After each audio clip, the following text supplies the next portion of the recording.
विराट कोहली ने 300 करोड़ का Puma deal reject किया और खुद 40 करोड़ इन्वेस्ट किया एक ऐसे कंपनी में जिसका नाम आपने शायद सुना भी नहीं होगा। Why would anyone walk away from the comfort of a global brand and put their own money at risk in a younger Indian company? Social media is flooded with posts saying Virat ने गलती करी, 18 को सिर्फ 40 करोड़ में बेच दिया, worst deal ever।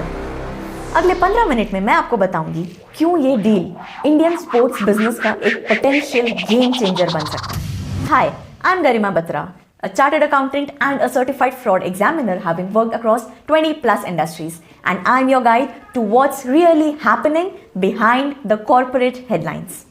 Stay till the end because by the end of this video you will have clear answers to 3 important questions. 1. What really happened inside this deal beyond the oversimplified social media narratives? 2.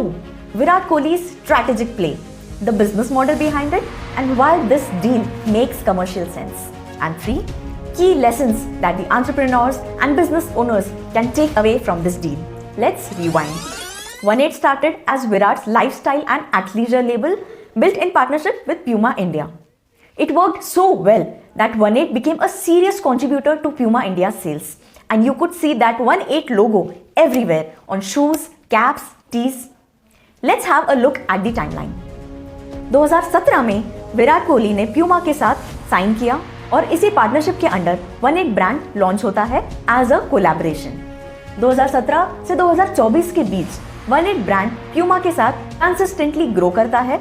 Over the years 18 Puma India के लिए एक major revenue driver बन जाता है, जहां reports के according लगभग 10% of Puma India total sales 18 से आते हैं। दिसंबर 2024 में विराट का प्यूमा के साथ कॉन्ट्रैक्ट एक्सपायर होता है।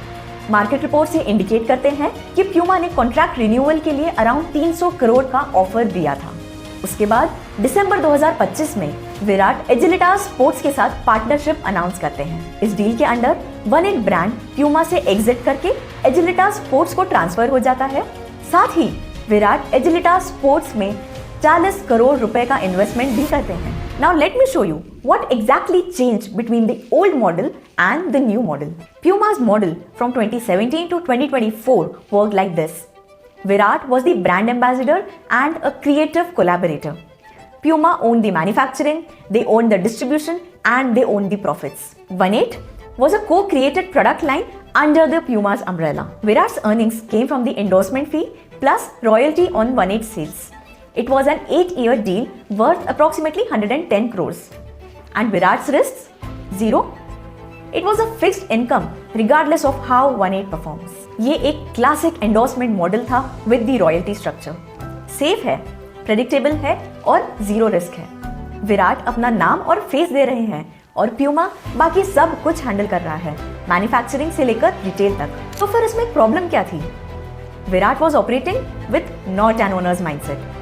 18 चाहे 1000 करोड़ कमाए या 10,000 करोड़, विराट को अपना फिक्स परसेंटेज ऑफ इनकम ही मिलता था। कंपनी की वैल्यूएशन ग्रोथ से उन्हें कोई बेनिफिट नहीं मिलता। अब देखो the Agilitas model 2025 onwards. Virat's first action was to sell 18 to Agilitas sports. Simultaneously, he invested 40 crores into Agilitas. His new role? He is a co-founder, plus investor, plus the brand ambassador. Virat now holds a minority stake in Agilitas, which is estimated around 2%. Agilitas now owns the 18 brand. It owns the manufacturing through the Mochico acquisition and now controls the entire value chain. Now this is where it gets interesting. Virat ने अपना brand तो बेच दिया, but he becomes the investor owner of the parent company. मतलब पहले जहां विराट 18 के sales से रॉयल्टी अर्न कर रहे, now he owns a piece of the entire Agilitas platform, जिसमें 18 भी है, मोचिको मैन्युफैक्चरिंग भी है और फ्यूचर में जो और ब्रांड्स ऐड होंगे वो भी। It is not a 40 crore deal, it is an entry into a 1300 crore ecosystem. अब सवाल ये है, ये एजिलिटास इतना वैल्यूएबल कैसे है? First reason, it is founded by Abhishek Ganguly, the ex-Puma India managing director, the same person who built 18 with Virat at Puma, the same person who made Puma India a market leader. Second reason, they have raised over 530 crores from institutional investors. Investors don't put this kind of money without serious due diligence. Third reason, they acquired Mochico Shoes, India's largest sports shoe manufacturer. This gives them the manufacturing control from factory to retail. And the fourth reason, they are building a factory to retail model. मतलब design भी अपना, manufacturing भी अपनी, branding भी अपनी और distribution भी अपना। ये सिर्फ एक क्लोथिंग ब्रांड नहीं बन रहा है, it is becoming an integrated sports platform. ये इंडिया का अपना नाइकी बनना चाहते हैं। तो अब आता है असली सवाल, why does this deal make strategic sense for both sides? Let's break it down, first from Virat's perspective and then for Agilitas. For Virat, there are three major strategic shifts happening here. Shift number 1, from endorsement money to ownership wealth. In the Puma deal, Virat was getting a predictable endorsement fee plus royalty from 1/8 sales. In the Agilitas deal, अगर company successful हुई और valuation 2000 crore से 10,000 करोड़ हो गया in the next 5 years, suppose, then Virat's 2% stake becomes worth 200 crores and not 40 crores. Shift number 2, control of the value chain. पहले in the traditional endorsement model, the entire value chain from factory to design to branding to distribution to retail was controlled by Puma, not Virat. मतलब अगर Puma decide करता है that we launch 1/8 shoes at 12,000 rupees, Virat cannot say no. Virat had no control. Now in the Agilitas model, factory is owned through Mochico. Design is collaborative between Virat and the Agilitas team. The 1/8 brand is fully owned by Agilitas. Distribution is being built by Agilitas through their own channels. Retail is direct to consumer through their exclusive stores. And Virat is the co-founder and owner of this value chain. देखिए क्या फर्क पड़ता है. In a typical licensing model, brand sells product for suppose 5,000 rupees. Manufacturing cost is 1,500. Brand margin is 40%. Which is around 2,000 rupees. Athlete's royalty is 8 to 10% of sales, which is around 400 to 500 rupees. Now, in an integrated ownership model, the same product retails at 5,000 rupees. Manufacturing cost from an owned factory is 1,200 rupees because better control means better cost. Company margin is 45%, which is approximately 2,250 rupees. And the owner's share with 2% equity gets a cut of the entire profit pool plus the valuation growth. Simple formula, manufacturing control है तो margin control है और margin control है तो pricing power है। This is how real money is made. Shift number 3, the make in India narrative play. Virat Kohli, India's biggest sporting icon, पहले Germany brand का face थे, now he is becoming an Indian brand's co-founder. ये सिर्फ एक emotional decision नहीं है, it is a strategic positioning. The India sportswear market size valued at approximately $10.2 million in 2024. It is projected to reach $16.6 million by 2033 at a CAGR of 5.1% from 2025 to 2033. और इसमें अभी तक कोई भी इंडियन हाई परफॉर्मेंस कंपनी नहीं है जो globally compete कर रहे हो। सब जर्मन है, अमेरिकन है, Nike, Adidas, Puma. Virat is betting that India's first global sports brand would be worth more than being brand ambassador of 10 foreign brands. Just imagine, अगर ये successful हो गया, 1/8 becomes India's answer to Nike. ये एक economic decision भी है और एक legacy decision भी है। ये कोई untested bet नहीं है। ऐसी long term business strategy global sportswear segment में पहले भी result दे चुकी है। In 1984, Nike signed Michael Jordan and launched their Air Jordan line. Today, Jordan brand generates approximately $6 billion as an annual revenue. The success of Jordan brand was driven by 3 core factors. First, Jordan was deeply involved in the product design and the overall strategy and was not just being used as a marketing phase. Second, the structure was royalty driven with equity-like upside and not just one time or a fixed endorsement fee. Third, product quality was non-negotiable. The shoes genuinely competed with the best products in the global market. Now let's compare Jordan brand with 1/8. In case of Jordan brand, the athlete was deeply involved in the product design and strategy. Check. The brand had a performance-first positioning. Check. Manufacturing and supply chain control through Nike. Check. The athlete had a direct financial stake, not just endorsement income. Check. Now, looking at 1/8 Agilitas, Virat Kohli is deeply involved as a co-founder, not just a brand ambassador? Check. A performance-first positioning is being built, currently in progress. Manufacturing and execution control through Mochico? Check. Athletes' financial stake through equity ownership?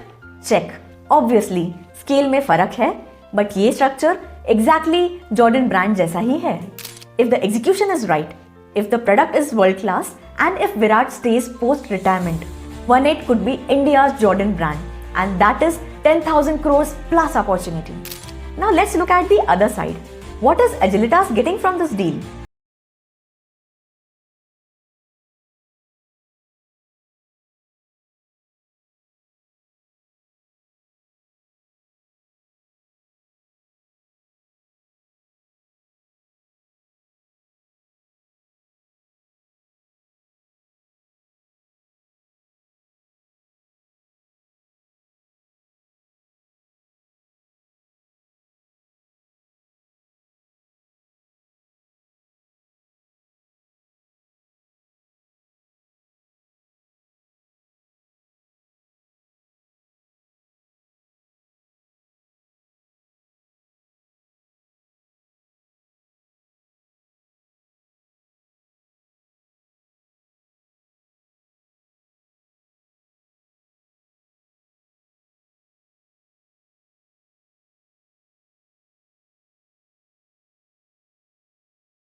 Experiences like 1-8 Commune. So, Agilitas will need a clear brand strategy and governance to keep the performance sports line sharp and not confuse the customers.